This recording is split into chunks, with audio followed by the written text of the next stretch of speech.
if things develop and this becomes a true organizing campaign, the bullseyes will come out, possibly. Not always, but certainly likely. Which side are you on? Which side are you on? 205 area code, what's your name? Where are you calling from? Hey, my name is Ben, calling from Hoover. The first-time listener, also first-time caller, I had a question. Kind of a question, also advice. So I work for a home improvement company. Mm-hmm. I'm not going to say which because I don't want to have retaliation. Right. Sure. We've been having so many issues with low employment, overwork from management because of the low numbers in our store and everything. And I was talking to a manager about a month ago, and he literally whispered to me across the desk, "Hey, like if we started a union, I can't say I'd support it, but I would definitely support it." It got me thinking, especially since I just graduated college and everything. Mm-hmm. And as good as the labor market is looking, like, should I take this opportunity, and how would I go about taking the opportunity to? Because it's not like one that like you can just join because it already exists. Right. It's not a matter of getting numbers into one that already exists. It is a matter of how do you start something so that it can exist for people to join. Right. Same. Right. Yeah, that is really, really fantastic. I love to hear that, and hopefully the manager keeps the that attitude. Once you do start your campaign, I hope that they keep their attitude. But yeah, there are, I don't know what kind of home improvement company that you work for, and you don't have to tell me, but there are several construction unions. There are several trade unions that will organize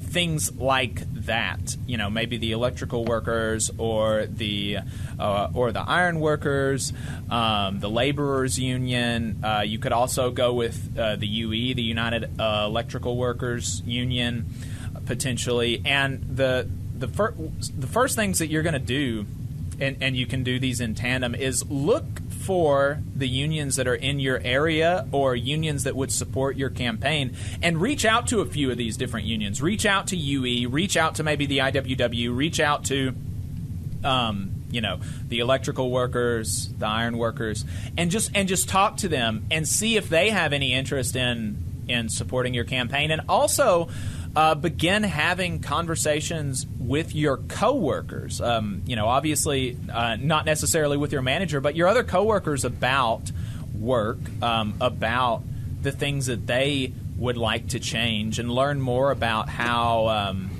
about the things that they want out of their job. And then you can begin educating them about, like, well, we would have more power if we came together collectively and did something. If we did something together, think about if one of us walked off the job for a day, that's not too big of a deal. It would be a bit of an inconvenience, but if all of us, just took the day off, that's that they're not going to be able to do anything, right? And that's where your power comes from, and that's where the power of collective bargaining and of unions come from.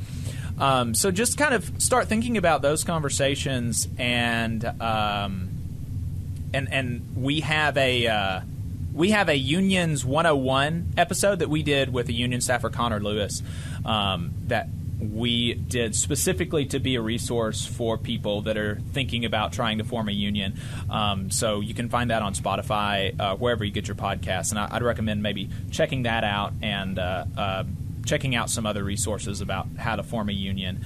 But really, that's going to be the big thing is talking to your coworkers about what they'd like to see, educating them about the ways that about the fact that coming together is going to help you, and then reaching out to unions to learn about the dynamics in the unions around you, see who might be the best fit for y'all, and then go from there. And then you're going to do an election, begin bargaining a contract, stuff like that. if I can interject here, a couple of things I would add to that. Jacob gave you some ideas in terms of unions to reach out to, and certainly that's something that you should do just to see, is there interest or not. We've also seen a wave of workers starting their own unions from scratch. Now, that's a whole different, approach, and that's going to come with its own pros and cons, of course. But we saw that with Amazon and with many of the newer organizing drives that are taking place. So that's also an option. But one thing I would just really want to emphasize on these conversations that you're having with these coworkers, these initial conversations don't start with, hey, let's start a union, we're going to go on strike. These are more organizing conversations where you're doing a lot of listening to try to figure out where do they stand on unionization, where do they stand at work, what kind of relationships they have with coworkers and with management, perhaps.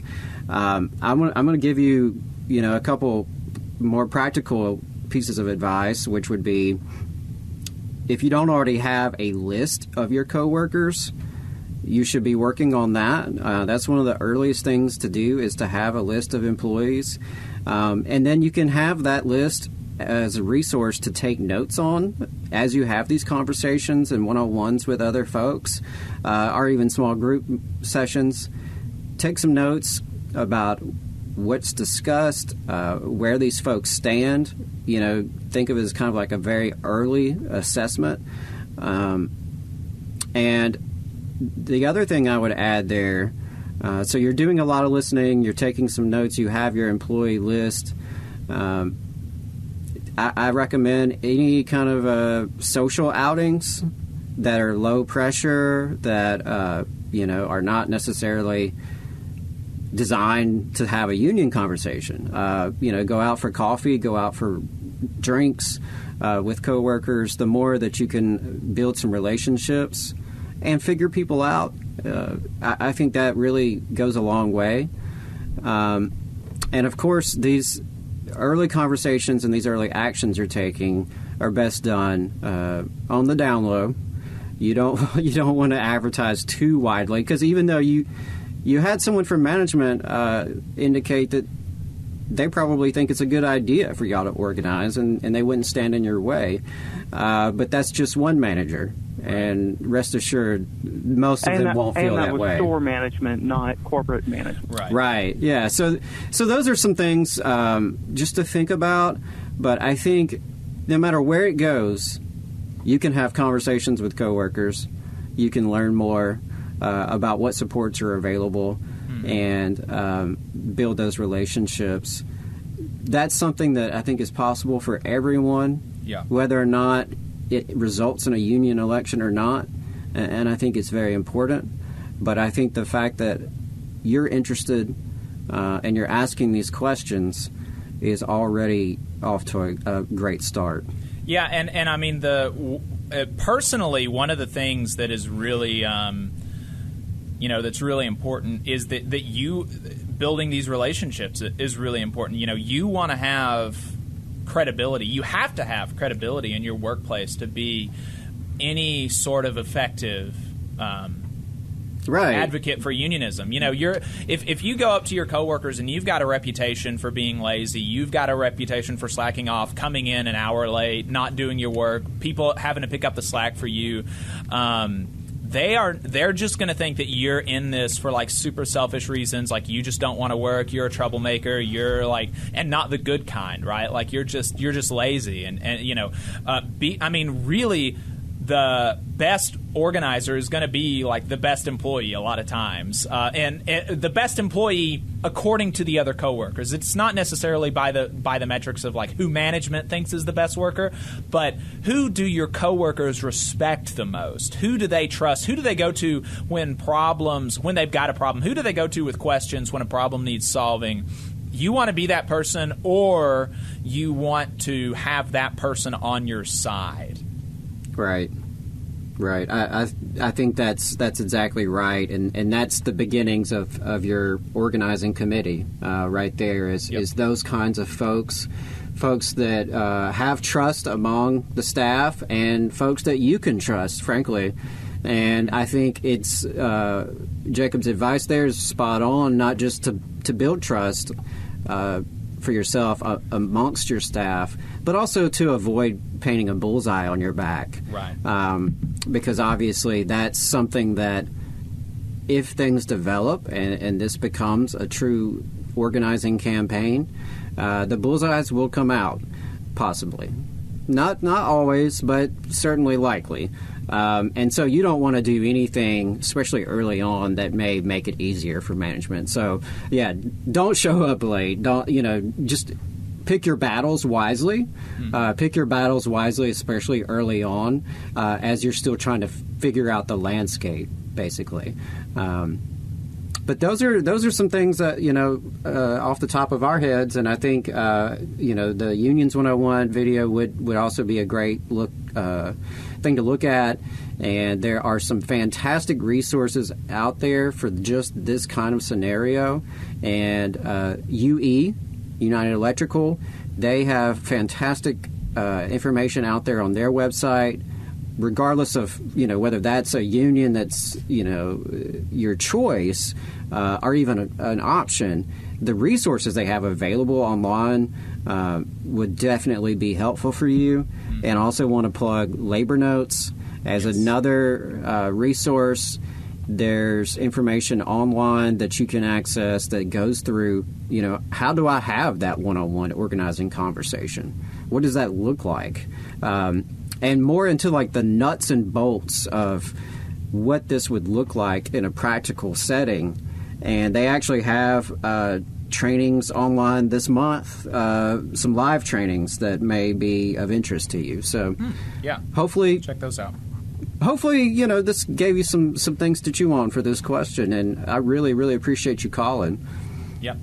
The biggest thing I'm surprised about was it was something you mentioned early on, that other, like if you're in one kind of industry but you want to unionize or you're dealing with a unionizing drive, other unions that are not in that industry are willing to help out. Yeah, absolutely. A lot of unions are, to a certain extent, like a general union. So the Machinists Union, I'm pretty familiar with. The co-founder of this program is a Machinists Union member. They've got people that are members of the Machinists Union that have unions in their workplace in the healthcare sector, in education, and in other places. I know that the IBEW organized a coffee shop in Wisconsin a while back. So there are definitely unions that'll go outside of maybe their main industry.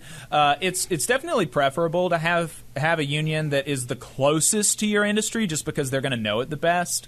Organizing in the healthcare sector with the Machinists Union, maybe they're not going to have as much resources devoted to it as maybe National Nurses United, but it's an option, and you want to know, you want to figure out.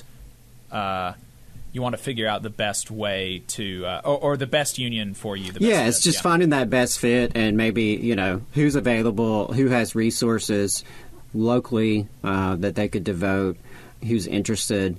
So, we don't want to give the impression that, like, every union from every industry is just going to be jumping up for joy, beating down your door to start this campaign. I think most folks don't necessarily get that experience. But you'd be surprised at what unions would take an interest, even if it doesn't necessarily fit the name or the reputation. UAW representing education workers, for example. And the list goes on and on. So it's definitely a possibility. And it's also good to start having those conversations with them, because as your organizing develops, once this, hopefully becomes an organizing committee, you're going to want some partners in the community who can provide solidarity, who could provide wisdom and advice, because they've been there and done that. And you never know what kind of support you may need as things develop when it comes to folks showing up And to support a picket, you know? Yeah, that's exactly right. You know, even unions that aren't going to necessarily be the union you organize with will still absolutely help you. Just last weekend, and we're going to talk about this a little bit more, there were like half a dozen unions that showed up to support Starbucks workers in Scottsboro who were fired. We had steel workers there. We had machinists there. We had federal employees. We had electrical workers. All sorts of folks, communication workers came out, NASA workers that are unionized with IFPTE. So, you know, even if they're not going to be the union that you unionize with, ultimately, they will be there, or a lot of them will be there to help you in whatever way that they can. Maybe donate to a strike fund, something like that. Right. Gotcha. Well, I've been taking notes during this whole time. Thanks for all the advice. I love the show. I'm so excited that someone else in Alabama is doing this besides me, or is interested in this sort of thing besides me. There's more of us than we realize. Yeah. Well, Ben, thank you so much, and I think that we should have your number from our system, and if it's all right, we might follow up with you. Sure. I don't know.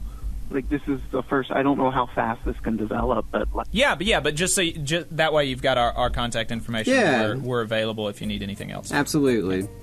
All right, thanks, brother. Thanks for the call. Really appreciate it. Thank you. And look forward to hearing more from you. You just saw a clip from the Valley Labor Report. We are live every Saturday morning from 9:30 a.m. till 12:30 p.m. And we pride ourselves on keeping all of our content free to everybody so that we can talk to as many working folks as possible. If you support the work that we're doing, you think that it's important, you think that it's good, then consider making a monthly contribution to the project, and you can do that on our website, tvlr.fm.